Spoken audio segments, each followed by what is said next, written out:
Innal hamdalillah nahmaduhu wa nasta'inuhu wa nastaghfiruhu wa natubu ilayhi wa natawakkalu alayhi wa na'udzu billahi min shururi anfusina wa min sayyiati a'malina man yahdihillahu fala mudilla lahu wa man yudlil fala hadiya lahu.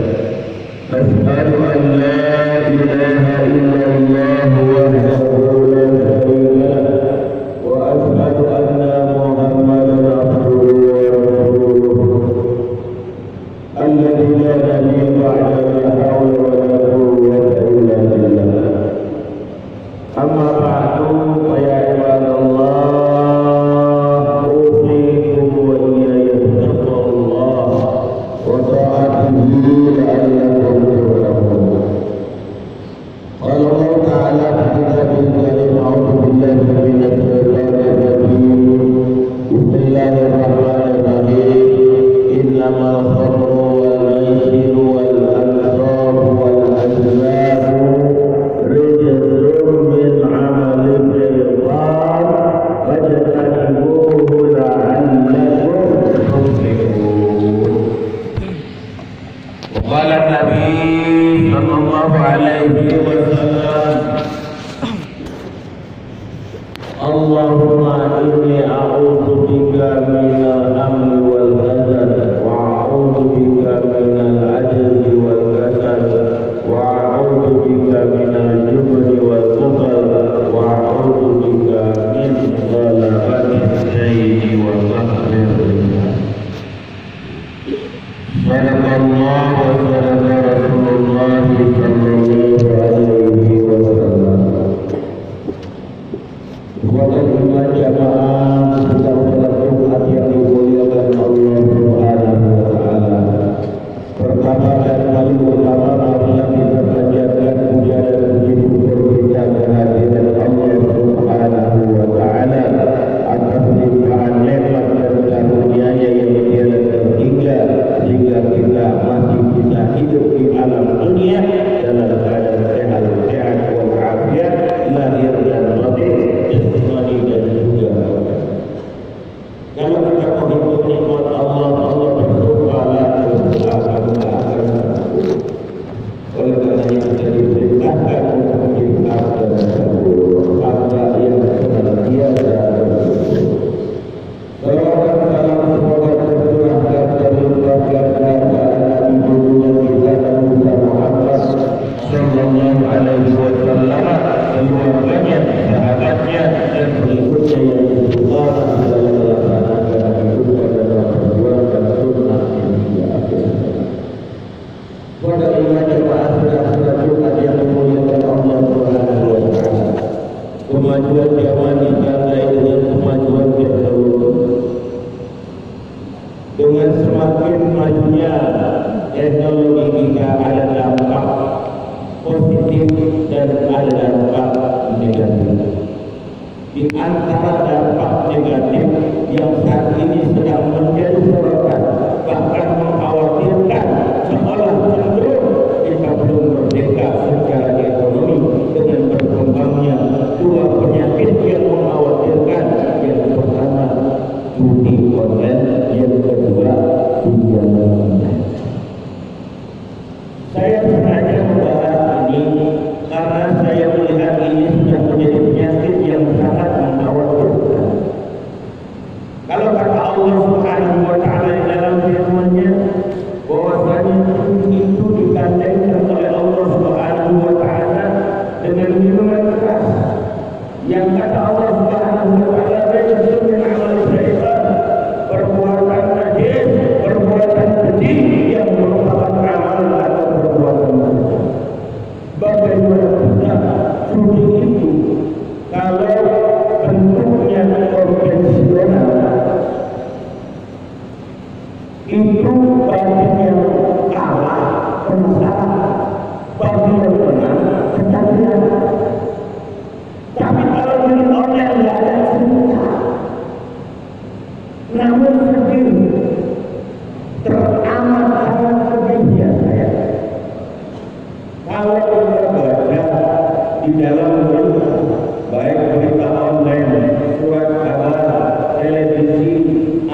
Sehingga kalau mereka anggota DPR itu kan menjaga negeri ini.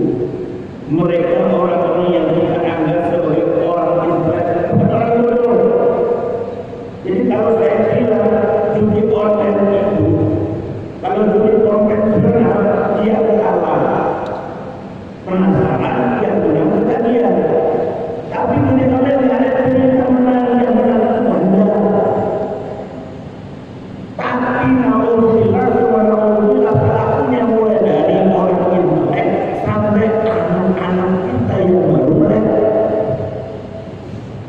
Seolah anak kita sedang bermain gadget, padahal dia terbawa dalam dunia online.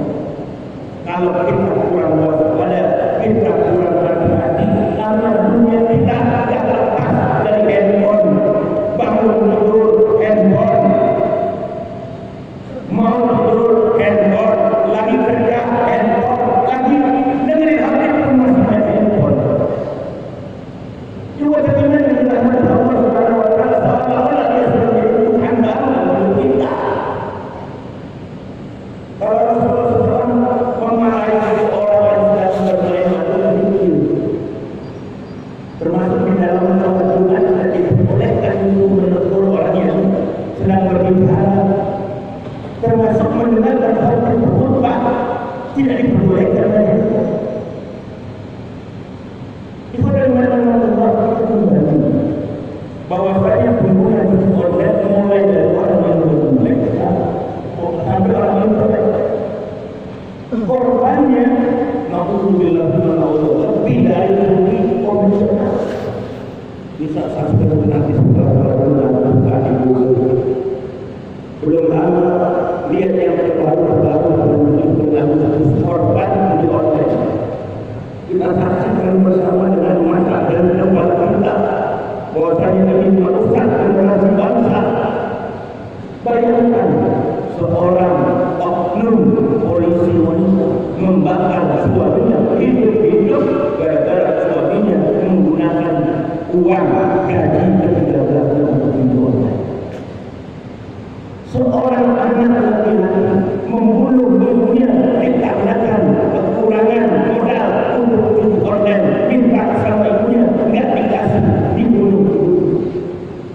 Saya sudah baca semua sebelum saya naik mimbar ini, saya baca betapa mirisnya negeri kita. Bahkan naudzubillah kalau saya bilang negeri kita sudah merdeka, saya akui memang merdeka, tapi di beberapa sisi kita mesti bicara. Kalau kita betul berkali-kali dibuka server judi online itu adanya di luar negeri, bandar besarnya adanya di luar negeri dan bukan oleh Indonesia. Apa bukan terjadi?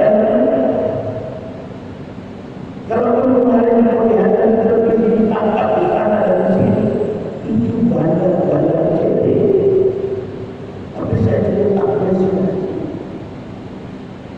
Di beberapa tempat sekarang tertulis segera berangkat di online. Kenapa? Karena memang sudah sangat mengkhawatirkan. Di samping mengkhawatirkan, dia adalah berbuat dosa dan merupakan amalan saya. Kalau saya bilang orang yang telah jadi orang pintar, ternyata yang bermain di online lebih dari bodoh.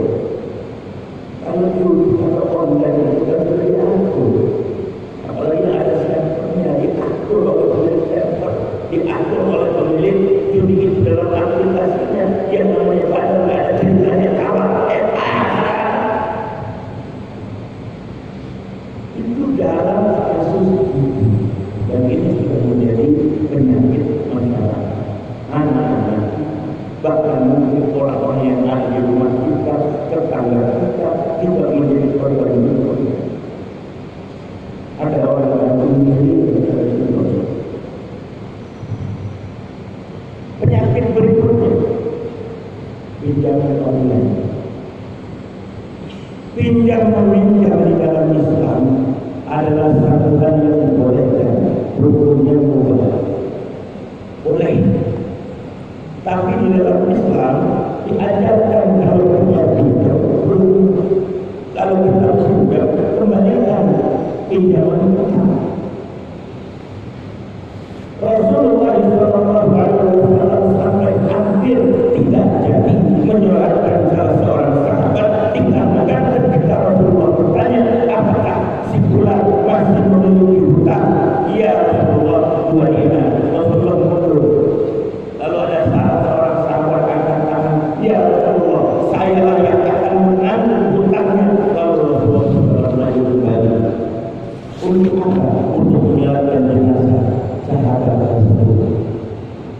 Pinjam itu halal, tapi kalau tidak terbayarkan, amal dengan sengaja tergantung amal seorang antara dunia dan akhirat. Walau itu apalagi pinjaman online yang sudah jelas-jelas riba. Kalau di dunia konvensional masyarakat kita masih ada terpengaruh dengan rentenir, ada yang terpengaruh dengan bank itu dunia konvensional. Tapi kalau pinjaman online sekarang klik kita sering kali bertemu kalau dibuka aplikasi muncul, silakan video tinggal klik nomor handphone Anda berapa Anda mau itu. Pernyataan di beberapa media orang-orang yang terdetik dengan pinjaman online, ada yang gantung diri, ada yang menjual tanahnya. Bahkan saya belum lama didatangi oleh salah seorang yang mau jual tanahnya, pinjamnya 10 juta, dia harus bayar 1 juta, dia harus jual tanahnya 1 juta. Berusaha saya dulu punya 10 juta, tapi ternyata saya harus bayar 1 juta karena saya selalu bayar pinjam. Ternyata pinjamnya saya lupa, semuanya pinjaman online. Dan ini pun saya katakan disediakan sampai jadi pembantu, jadi sahabat kita. Dan ini perlu kita informasikan kepada saudara. Bahkan rumah itu ada salah satu anak pembantu BUMN menggunakan pinjaman. Oleh karena itu, saudara sekalian, bila Allah Subhanahu Wa Taala terkait dengan salah seorang punya utang yang hanya melirik dirinya di dalam kehidupan keluarga dari pagi hingga sore hari sudah bersama datangnya. Wahai sahabatku, apakah gerangan yang membuat engkau berada dalam masjid itikaf? Ya